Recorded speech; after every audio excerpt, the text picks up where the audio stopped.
First of all, so I was setting up a new business with Michael. Both have been in the building and painting, decorating industry for a number of years. It was something we thought there was not a niche, but maybe something that not many people around our particular area were doing, so we thought we'd go for it. Where do you start? So I know people who have spray machines, family members, even my uncle who's in his 60s, been a decorator since he was probably 12, and he gave us our kind of start into it and a bit of experience. I looked at obviously building on that instead of just buying a machine and going for it, because it's not really the right way forward. We started looking online. First place I looked was Dulux.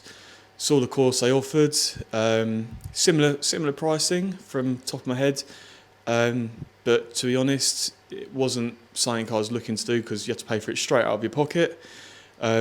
Being quite a young man still, living in London, it's not easy to afford everything, especially when you've got to then fork out a few extra grand on courses. So found PaintTech, literally a tiny little scroll down on Google.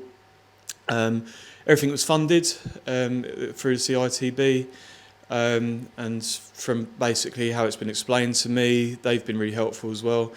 You can pretty much, it's not completely free, but it's there or thereabouts.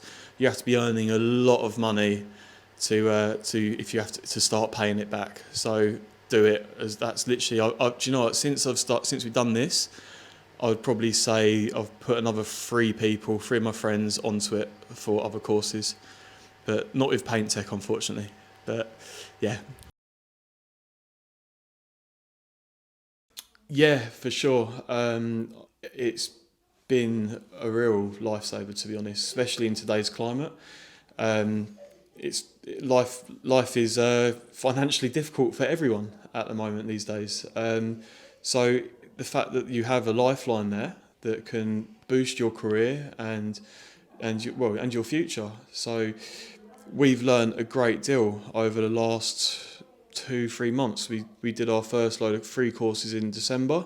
The popularity of these courses meant that we had to do this course now, which we're mid-March, so it shows how popular they are and how good they are. So I think we can't do the next set of courses. We'd like to do them probably until the end of the year, and we already know the courses we want to do. We want to do the epoxy worktop courses. We want to learn to do spray plaster. And I'd love, the Venetian plastering as well. I think it just looks beautiful, and it's something I'd love to do and charge for.